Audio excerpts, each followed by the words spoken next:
What is going on, folks? Welcome back to the channel. Hopefully this finds you in good health. I'm straight out of quarantine myself, so I hope this finds you and your family feeling quite well today. So first thing I wanted to talk about was obviously look, the term investments and cards have kind of been thrown around rather loosely, I think, for the last couple of years or so. And so I wanted to talk about that really quickly in the fact that it's not that complicated. Okay, I was watching a video, I'll put it up here and I'll put a link to it in the description below. I was watching the Comeback Card Investor. And so first, before anything, I think this guy's pretty cool because he actually shows himself selling. I don't think enough of these guys actually talk about the act of selling. If you're actually trying to, quote, invest into cards and ultimately make money from them, you've got to really sell them. Too many people are talking about these as like buy and hold forever type things and donate, give them to your kids. And it's like, like a replacement for maybe investing in the stock market or your house or real estate and stuff like that. And I think it's kind of comical. I actually like that this guy goes through the process of him selling on Check Out My Cards, goes through the process of him selling at card shows and actually shows you the results. So I respect him from that sense. But he posted this video the other day about his his criteria to buy a card, and he went on for like 5 or 10 minutes about how it had to be a Hall of Fame player, the comps had to be right, the population report had to be a certain way, it had to be a certain kind of set, it had to be of a certain era, it had to be like 10 different things. Like he had to have 3 positive catalysts coming up in the next 6 months. The sun and the earth had to be aligned at a certain degree. And I just sat there and thinking, man, this is way too complicated. You guys are making this way too complicated. I mean, we're talking about a piece of cardboard with a picture of a man on it. Okay, just a couple of weeks ago, it was the Christmas season, and I was at my wife's side of the family, and one of her family members is a really successful real estate investor. He's got over 30 properties out here in California, in a really expensive part of California. So 30 might not sound like a lot, but where he is, we're talking about hundreds of millions of dollars. And I was talking to him. I was like, man, that's kind of where I want to be one day. And I was talking to him. I said, hey, what's your criteria to buy something? And he said, oh, it's just real simple. He's like, it's got to pencil out at a 5%. It's got to pencil out at a 5% profit at the end of the year. I was like, that's it. He was like, if it doesn't pencil out to about 5% a year after your management fees, after your insurance, your taxes, maybe putting a little aside for maintenance, it's probably not worth it. It's probably not that good of a deal. And so ever since then, every real estate deal I've looked at, I've kind of applied that rule to it. If it doesn't pencil out to netting me out 5% at the end of the year, well then, look, it's probably not a good deal. And so I'm going to make it real simple for you in terms of trading cards. If you have to look at the population report, and if you have to look at comps, it's not an investment grade card. Now, does that mean the card you're looking at cannot go up or down, or, that type of research for certain types of cards is not required? No, I wouldn't say that. But focus on what I said, investment grade cards. Okay, if somebody brought you a Honus Wagner right now, would you really need to go look at comps? Would you really need to go look at a population report? No, you would know right away what that card is, what the value is, what something like that could sell for, what's way too much for that card, and what's a reasonable price. I'll put some other examples up here. I've seen some really recent cards coming out of Immaculate. One was a Dominique Wilkins card with like a piece of the pump, like his pump shoe on it. Another one I saw was Shaq, a similar type thing, where it had like his Reebok pump shoes on.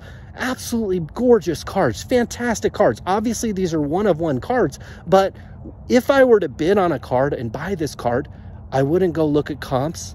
I wouldn't go look at comparables. I wouldn't go look at a population report.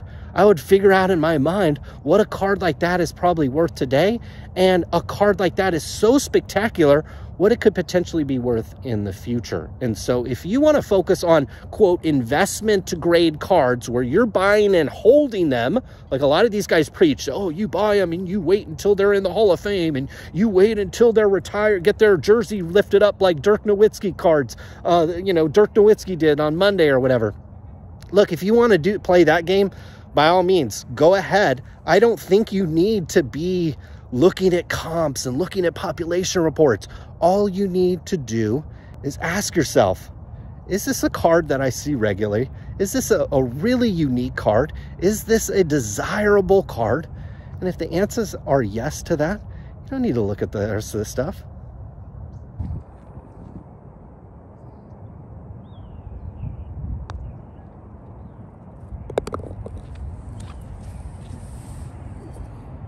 So I want to talk about Panini and what their strategy is likely going forward after we saw that Fanatics purchase Topps. That was a pretty easily telegraphed thing. It's something that we talked about a few weeks ago that I thought one of these companies was going to tap out.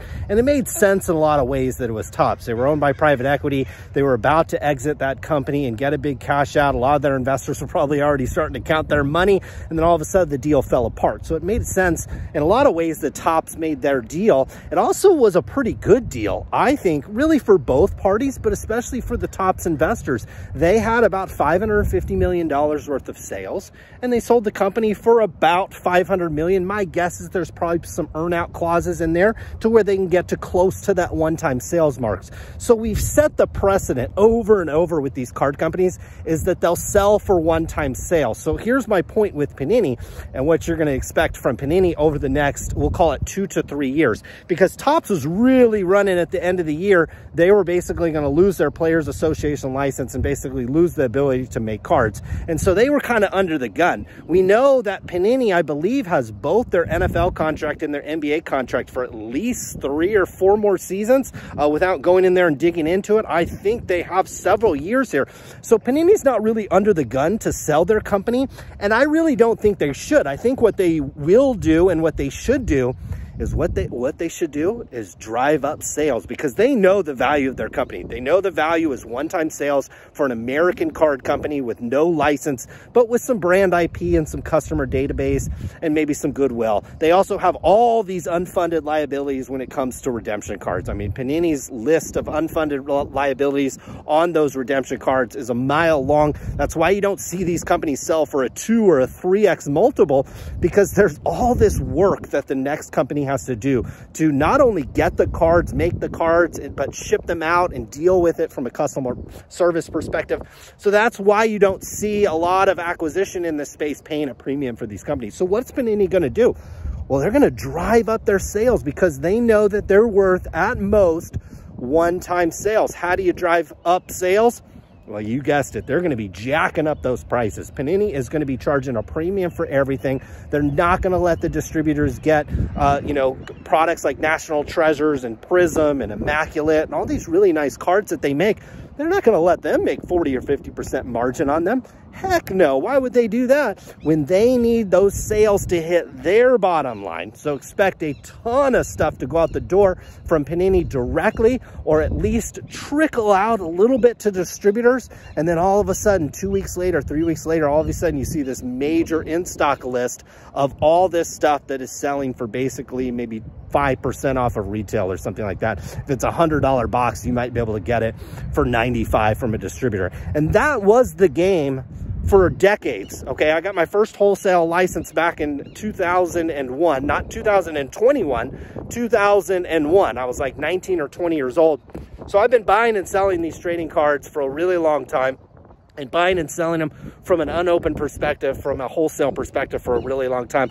I know how this game is going to be played.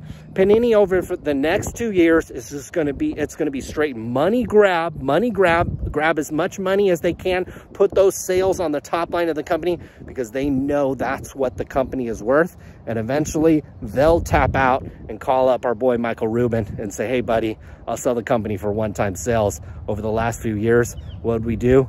Jack up the price on everybody and jacked up our sales, and therefore jacked up our valuation.